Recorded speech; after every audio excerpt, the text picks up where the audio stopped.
되게 압박스럽게 느껴지면서 설교를 어떻게 줄여야지 하는 생각이 막 듭니다. 예, 아무튼 이제 말씀 읽고 말씀 나누는 시간 갖겠습니다. 오늘 말씀 골로새서 3장 15절에서 17절 3절 말씀인데 우리가 합독해서 읽으면 좋을 것 같습니다. 골로새서 3장 15절에서 17절 말씀입니다. 네, 함께 읽겠습니다. 시작.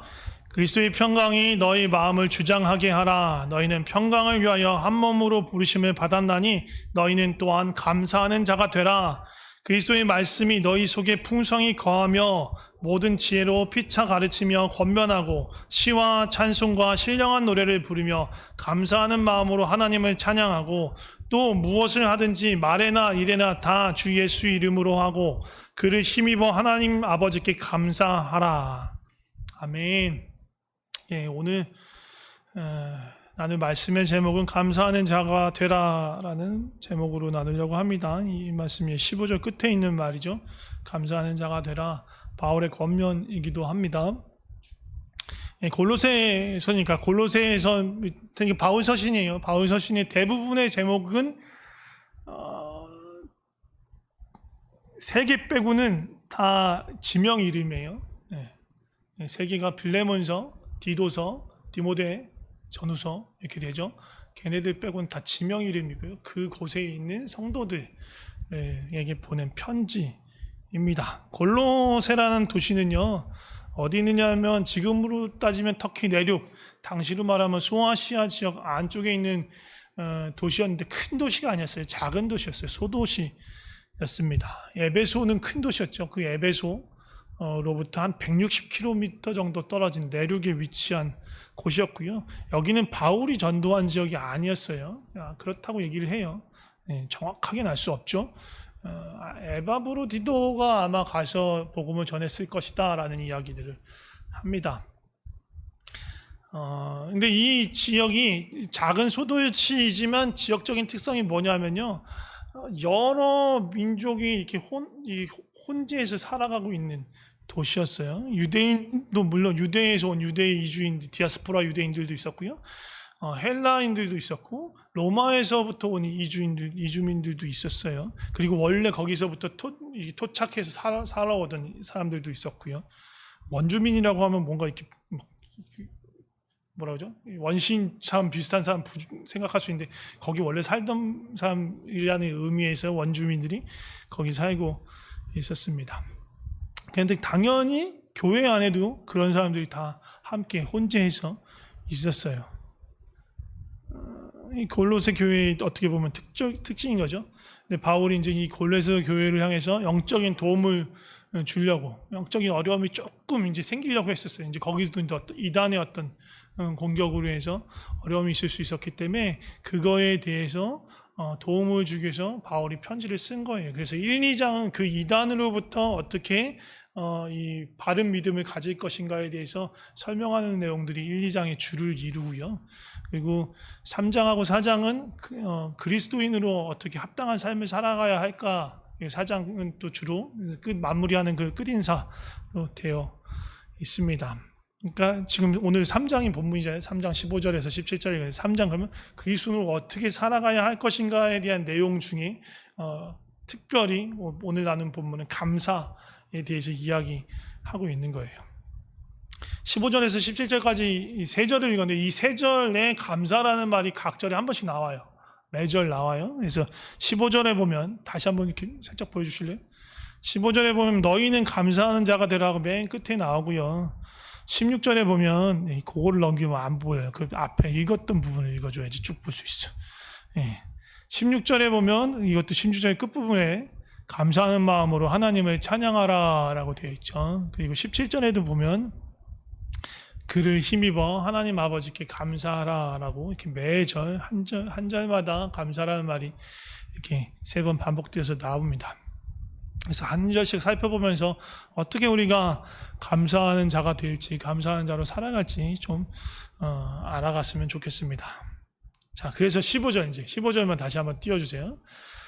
다시 한번 볼까요? 그리스도의 평강이 너희 마음을 주장하게 하라. 너희는 평강을 위하여 한 몸으로 부르심을 받았나니 너희는 또한 감사하는 자가 되라라고 되어 있습니다. 이 그리스도의 평강과 감사가 연결되어 있다라는 얘기를 하는 거예요.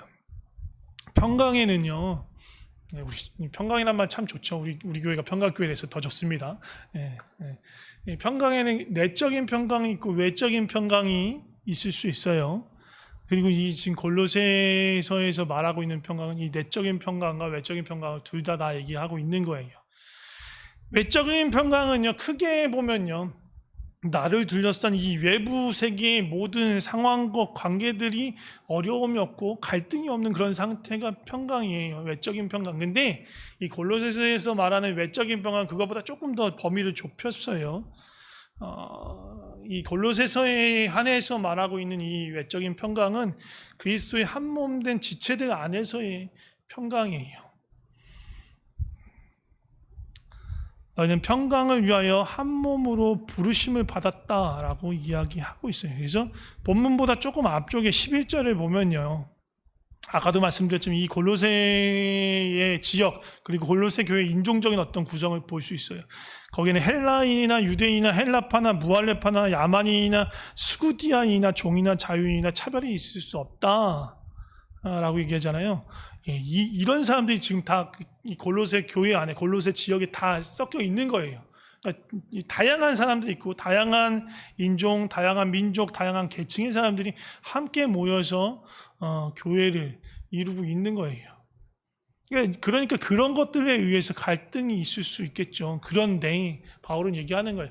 오직 그리스도는 만유시요 만유 안에 계시다. 무슨 얘기예요? 그리스도 안에 다 있다. 너희는 다 그리스도 안에 있는 사람들이야. 차별 없이 그리스도 안에 있는 사람들이야.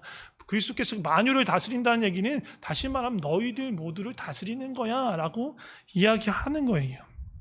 그래서 12절에서 14절 보면 뭐라고 되어 있냐면, 그래서 너희는 하나님이 택하사 거룩하고 사랑받는 자처럼 긍휼과 자비와 겸손과 온유와 오래 참음으로 옷을 입고, 누가 누구의 불만이 있거든 서로 용납하여 피처 용서하되 주께서 너희를 용서한 것 같이 너희도 그리하고 이 모든 것 위에 사랑을 더하라. 이는 온전하게 매는 띠라.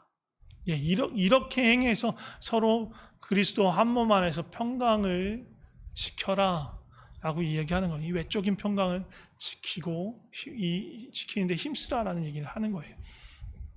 근데 골로새서에서는요, 바울은 이 외적 평강뿐만 아니라 내적인 평강을 얘기해요. 내적인 평강이 뭐예요? 내적인 평강은 외부의 세계하고 전혀 상관이 없어. 외부에는 뭐 폭풍이 몰아치고 뭘 해도 상관이 없어. 내적으로 하나님의 다스림 안에 있기 때문에 평온한 거예요.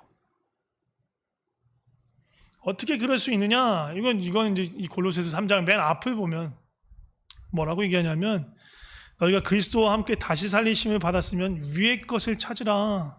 거기는 그리스도께서 하나님 우편에 앉아 계신다. 위의 것을 생각하고 땅의 것 생각하지 말아라. 이는 너희가 이미 땅의 것에 대해서는 죽었고 너희 생명이 그리스도와 함께 하나님 안에 감추어졌다라고 이야기를 해요. 우리 땅에 속한 자가 아니다. 우리 땅에 속한 육신이 이미 죽었다. 하늘에 속한 자라는 것을 기억하고, 그렇기 때문에 땅의 것이 아닌 위의 것을 생각하며 살아야 된다. 그렇게 살 때 우리가 내적인 평강을 얻을 수 있다라고 얘기하는 거예요. 땅에 속한 마음은요, 음란과 부정과 사욕과 악한 정욕과 탐심에 해당하고, 이것들은 우리의 내적인 평강을 무너뜨립니다. 행복, 평강, 만족, 이게 다 비슷한 건데, 행복에 대한 공식이 있대요. 찾아봤어요. 노벨 경제학상을 받으신 분이 이게 근데 되게 우스워요. 이게 알고 보면 되게 쉬운 거예요. 행복에 대한 이 공식이에요. 분수로 돼 있죠. 분자와 분모에 뭐가 들어갈까요? 유명해서 아시는 분도 있을 거예요. 일단 분자, 위에 있는 거에는 소유, 내가 얻은 것, 갖고 있는 것에 대한 것이 있고요. 밑에는 욕망 혹은 기대가 있습니다. 그래서 다시 말하면 행복이란 건 우리가 소유하고 획득한 것, 얻은 것, 갖고 있는 것을 우리가 기대하고 바라고 원하는 것으로 나눈 것, 그게 행복이에요. 그래서 행복을 키우는 방법, 만족을 키우는 방법이 두 가지가 있어요. 일단 분자를 위에 있는 애를 키우는 거예요. 소유를 밑도 끝도 한도 없이 계속 늘려가면 우리 어마어마하게 행복해질 수 있어요. 그럼 행복해지려면 어떻게 돼요? 부자가 되시면 돼요. 빌 게이츠가 되시면 돼요. 마크 주커버그가 되시면 돼요. 돈이 어마어마하게 막 조 단위로 막 넘어가는 돈이 있으면 아마 어마어마하게 행복해질 거예요. 근데 불가능하잖아요. 우리가 갖고 있는 소유에는 분명히 한계가 있어요. 아무리 많이 갖고 있는 사람도 한계가 있죠. 그리고 밑에 있는 분모가 커지면 커질수록 우리의 행복과 만족은 줄어들 수밖에 없습니다. 그래서 행복을 찾는 다른 방법은 뭐냐면 밑에 거를 줄이는 거예요. 분모를 줄이면 전체 위에 그대로 있지만 행복이, 만족이, 평강이 커지는 거예요. 기대하는 거, 욕망을 줄이면 됩니다. 그런데 땅에 속한, 이 세상에 속한 것들은요, 어떻게 하는지 알아요? 저 욕망을 자꾸 부추겨요. 그래서 뭔가 계속 더 갖고 싶게끔 만들어요.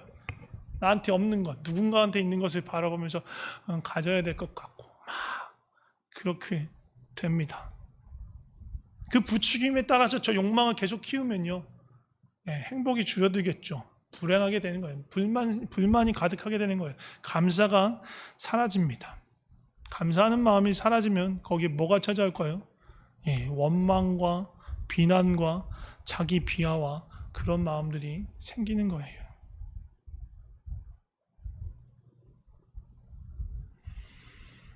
그래서 내적인 평강, 하나님의 평강의 왕이신 하나님 안에 들어가서 저 욕망을 그 하나님의 다스림 안에 둘 때 우리는 하나님 주시는 그 평강과 만족을 느낄 수 있고 감사를 느낄 수 있는 거예요. 감사할 수 있는 삶을 살아갈 수 있는 거예요.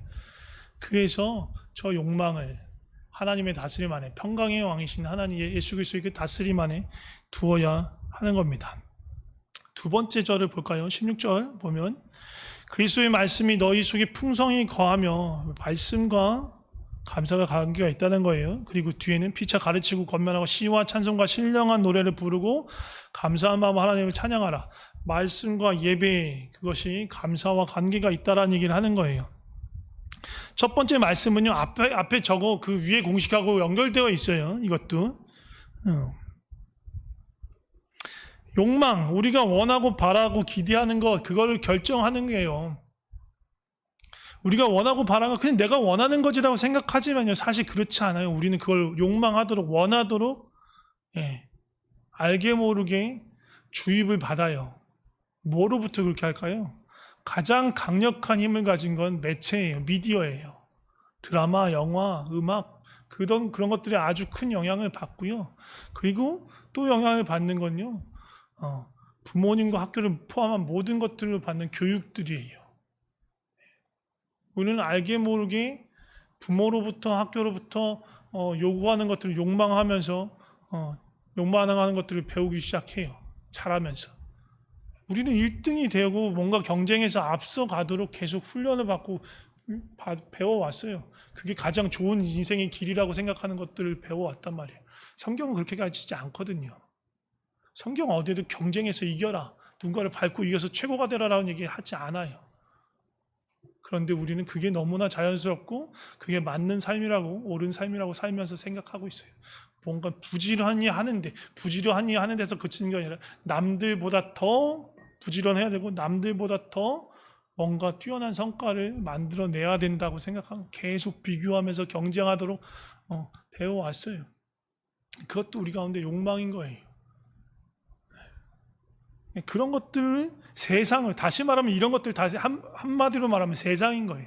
세상으로부터 우리가 배워온 거예요. 무언가를 바라고 욕망하고 원하도록 배워왔어요. 이거를 새롭게 해야 될 필요가 있어요. 그래서 바울이 로마서에서 뭐라고 해요? 이 세대를 본받지 말고 마음을 새롭게 하라고 얘기하잖아요. 그게 이거예요. 우리 마음을 새롭게 해야 돼요. 그래서 우리가 기대하는 바, 원하는 바를 어이구야, 깜짝이야. 제가 사실은 온라인으로 이 예배 드리는 것을 모니터링을 안 하다가 이렇게 보게 되니까 되게 어색한데 거기 그러면서 제가 알았어요. 한 가지. 엄청 내가 몸을 많이 움직이면서 설교를 하는 사람이구나. 그래서 안 하려고 하는데 어찌됐든 몸을 많이 써요. 특히 상체를 많이 쓰는 것 같아요. 아무튼 그 욕망하는 것을 새롭게 해야 될 필요가 있는 거예요. 기대하는 것들을 새롭게 해야 되는 거예요. 이 세상을 본받지 말고 마음의 변화를 받아야 돼요. 어떻게 해요? 어떻게 무엇으로 할 수 있어요? 예, 참된 말씀으로 진리로 그렇게 해야 하는 거예요. 참된 말씀 안에서 진리 안에서 성령께서 이끌어주셔서 성령이 원하시는 바 그것이 참된 욕구, 참된 것, 하늘의 소망인 거예요. 그걸 품고 그걸 기대하며 살아갈 때 우리는 만족함을 누리고 주님이 주신 행복을 누리는 삶을 살 수 있는 거예요. 헛된 것을 바라고 세상이 가르치는 대로 헛된 것을 바라면서 불만족하면서 감사를 잃어버리며 살아가는 것이 아니라 참된 것, 하늘의 소망을 품으면서 만족을 누리면서 감사하면서 살 수 있는 거예요. 어떻게 될 때요? 진리 안에 거할 때. 그래서 말씀 안에 있으라고 하는 거예요. 그리스도의 말씀이 너희 속에 풍성히 거하게 할 때 우리의 마음이, 내적인 마음이 변화를 받아서 하늘의 소망을 품게 되는 거예요. 세상의 것이 아니라. 그리고 나서 감사의 제사, 감사의 예배를 드리라고 합니다. 시편 50편에 보면 이렇게 말씀을 합니다. 감사로 제사를 드린 자가 나를 영화롭게 한다. 하나님의 말씀입니다.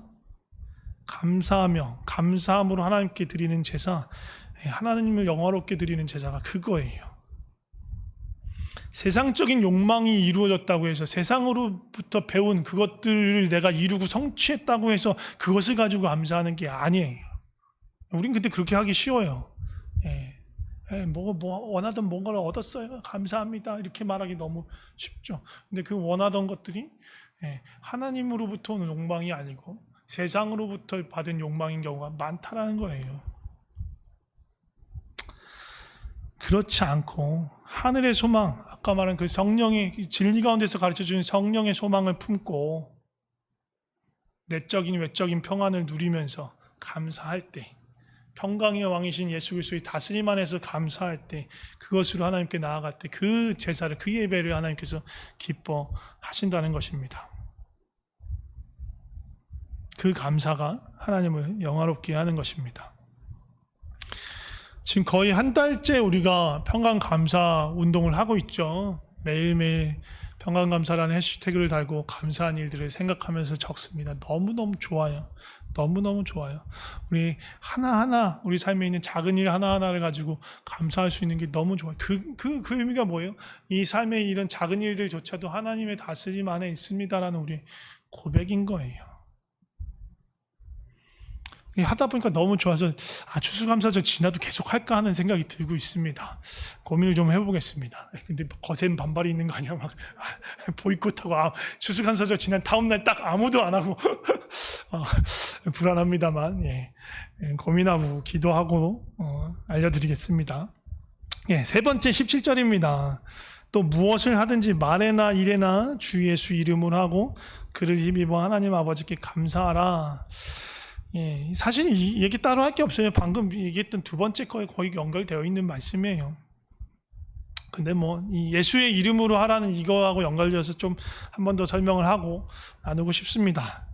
무슨 일이든 예수의 이름으로 하기 때문에 하나님께 감사하라는 얘기를 하는 거예요. 이게 범사에 무슨 일이든 감사할 수 있는 비결입니다. 우리가 다 알죠. 항상 기뻐하고 쉬지 말고 기도하고 범사에 감사하라. 데살로니가 전서에 나오는 말씀입니다. 너무 잘 알죠. 그리고 그것이 뭐라고 얘기해요? 데살로니가서 5장에 있는 말씀인데 뭐라고 말하냐면 그것들이 항상 기뻐하고 쉬지 말고 기도하고 범사에 감사하는 이게 뭐라고 얘기하냐면 그리스도 예수 안에서 너희를 향한 하나님의 뜻이다 라고 바울이 얘기해요. 바울이 서신서를 되게 많이 썼잖아요. 편지를 많이 보냈어요. 근데 그 편지 안에 보면요, 바울이 어떤 거는요, 이거는 주님의 뜻이 아니고 내 견해야, 내 판단이야. 근데 이렇게 하는 게 좋을 것 같아 라고 얘기하는 것들도 있어요. 근데 지금 이 데살로니가 전서에 있는 이 말은요, 뭐라고 못을 박냐면 이것이 그리스도 예수 안에 너희를 향한 하나님의 뜻이야 라고 못을 박아요. 아주 명확하고 명징하게 이거 진짜 하나님의 뜻이야 라고 밝히고 있는 거예요. 뭐가요?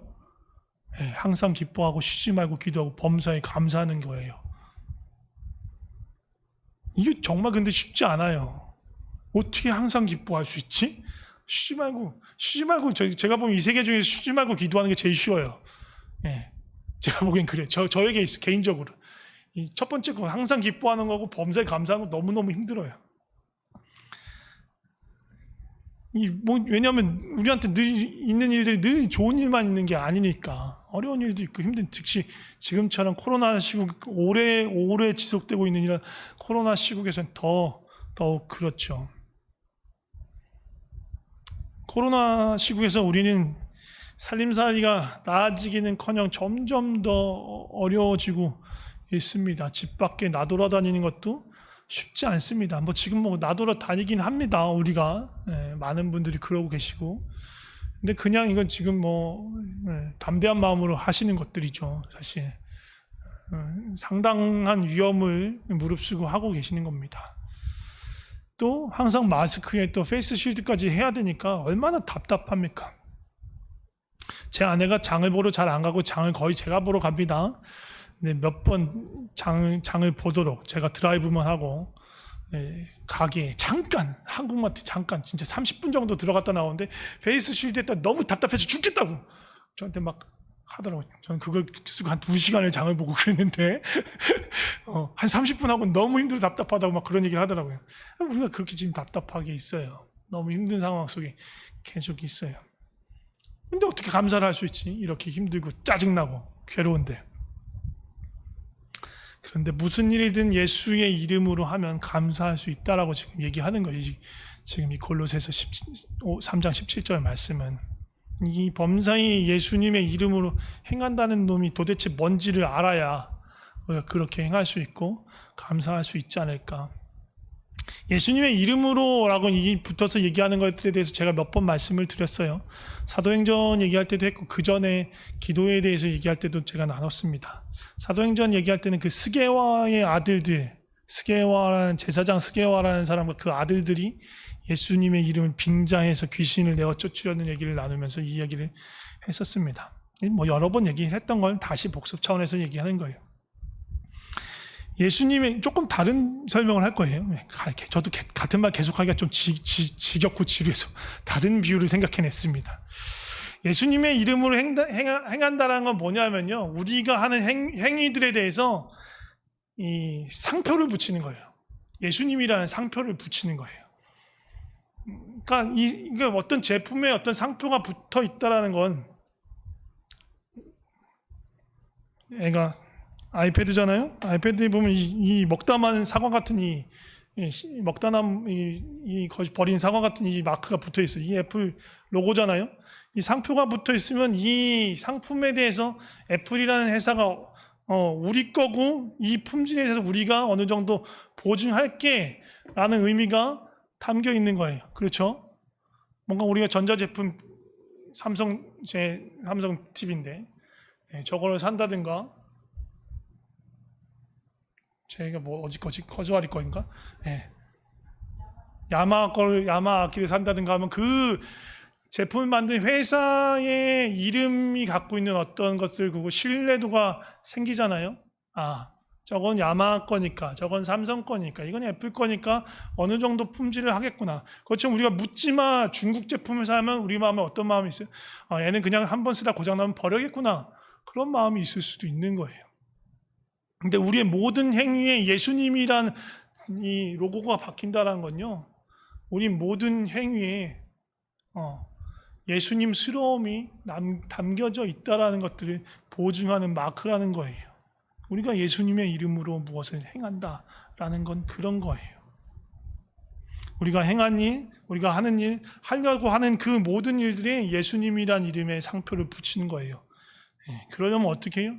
내가 하고 싶은 대로 하는 게 아니라 예수님이 할 법한 일, 예수님이 하고 싶은 일, 그걸 예수님이 원하시는 방법과 원하시는 태도로 행할 때 예수님이란 마크를 붙일 수 있는 거예요. 그게 예수님의 이름으로 행하는 일들인 거예요. 그냥 아무 일이나 해놓고 그 이름 하기 전에 이거 예수님의 이름으로 합니다라고 말한다고 해서 되는 게 아니고요. 기도도 마찬가지인 거예요. 그렇게 예수님의 이름으로 범사행할 때 우리가 범사에 감사할 수 있는 거예요. 우리가 예수님의 이름으로 무슨 일을 한다고 해서 그 일이 늘 잘 풀릴까요? 여기 늘 항상 그런 말 붙이면 아니라고 보시면 돼요. 늘 항상 잘 풀리지 않아요. 예수님의 이름으로, 그러니까 예수님의 마음으로 예수님이 원하는 누군가에게 가서 예수님이 바라시는 일을 예수님이 기뻐하시는 태도와 방법으로 행하더라도 그 일의 결과가 좋지 않을 수도 있다라는 거예요.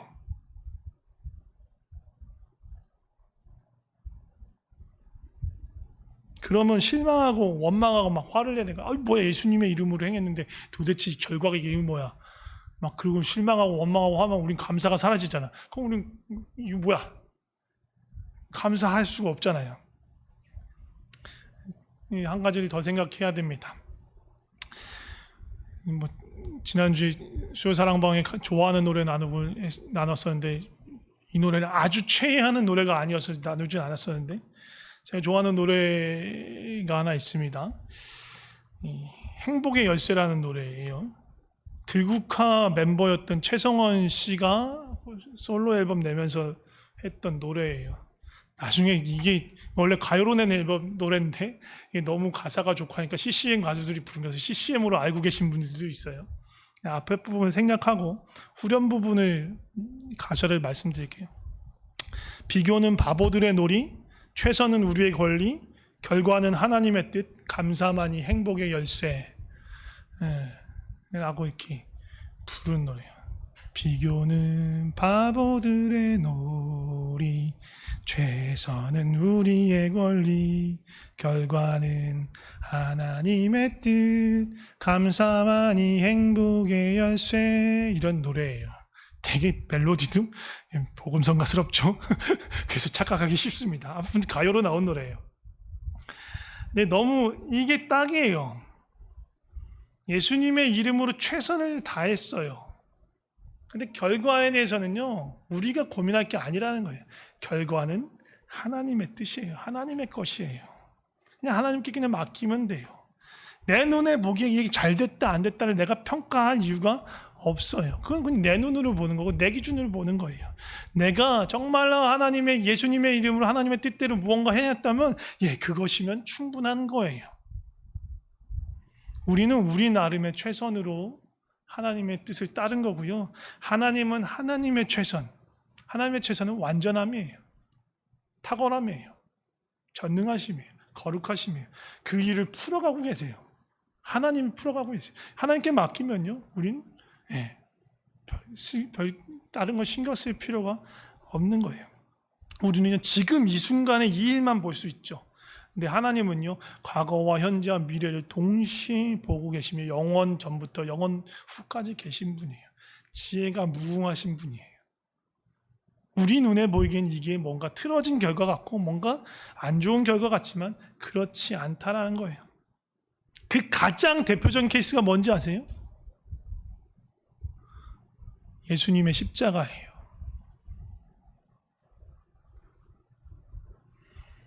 우리 눈에 보면요, 그러니까 헬라인은 그게 어리석인 거라고 하고 유대인은 그걸 거치는 거라고 하는 거예요. 십자가 완전히 실패한 거예요. 실패한 그리스도, 실패한 왕인 거예요. 뭔가 해보지도 못하고 그냥 시들어버린 꿈 같은 거예요. 아무것도 이루지 못하고 그냥 죽어버렸어. 그렇게 추종자들이 많았는데도 불구하고. 그렇지만 그게 하나님 편에서는요, 죄에 대해서, 사망에 대해서, 사단에 대해서 완전한 승리를 이루고 하나님 백성을 죄 사하고 구원시키는 놀라운 일을 이루신 거예요. 그러니까 우리가 보는 시선과 하나님이 보는 시선이 완전히 다르다라는 거예요. 그럼 누가 맞아요? 하나님 맞는 거예요. 그래서 하나님 뜻에 따라서 예수 그리스도 이름으로 행했다면 그 결과에 대해서 이건 하나님이 이루어 가고 계셔 라는 믿음으로 우리가 감사할 수 있는 거예요. 결과와 상관없이요.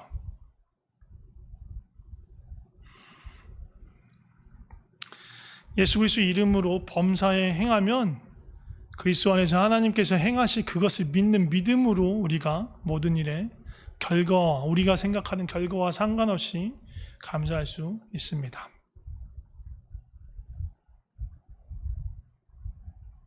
골로새서 3장을 보면 우리가 감사에 대한 것들을 바라봤습니다. 평강을 지킬 때 감사할 수 있습니다. 주님이 주신 은혜로 평강을 지킬 때, 주님이 주신 모든 지각에 뛰어난 그 하나님의 평강이 우리를 다스릴 때 우리가 감사할 수 있어요. 그리고 말씀으로 우리가 새롭게 되어서 세상의 것이 아니라 하나님을 따를 때 우리가 감사할 수 있습니다. 그리고 무엇을 하든지 예수님의 이름으로 행하고 그 결과를 하나님께 맡길 때 우리가 감사할 수 있는 겁니다. 우리 함께 기도했으면 좋겠습니다. 3가지 기도할 거예요.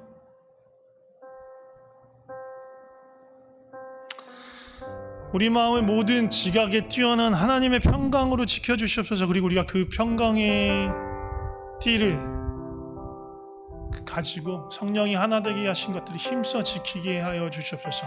첫 번째 기도 제목입니다. 두 번째, 우리가 이 세대가 원하는 것을 따르는 것이 아니라 하늘의 소망을 품고 성령이 원하시는 것을 따라 살면서 참된 만족, 주님이 주신 참된 만족을 얻게 하여 주시옵소서.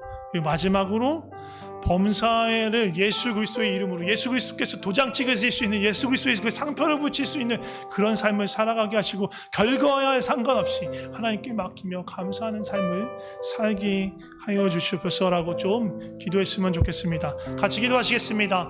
하나님 아버지, 주님 모든 지각에 뛰어나신 그 하나님의 평강이 우리의 삶을 붙들어 주시옵소서. 그 평강의 띠로 우리 삶을 붙들어 주실 뿐만 아니라 우리가 그 평강의 띠가 되어서 서로를 붙들며 지키는 그런 자가 되게 하시고 그 평강 안에서 하나님께서 주시는 그 감사를 누리게 하여 주시옵소서. 좀 이 세대가 말하는 것을 쫓아가지 않게 하시고 진리 안에서, 말씀 안에서 말씀하신 대로, 성령께서 이끄신 대로 그렇게 살아가면서 정말로 주님이 주신 참된 만족을 얻게 하여 주시옵소서. 범사에 정말로 예수 그리스도가 원하신 대로 예수 그리스도의 이름을 붙일 수 있는 그런 삶을 살게 하시고, 아버지, 우리 삶에 어떠한 결과가 나타나든 상관없이 주님께 맡겨진 그 삶으로 인해서 감사하는 삶을 끊임없이 살아갈 수 있도록 주여 도와주시옵소서. 주여 우리를 붙들어 주시옵소서.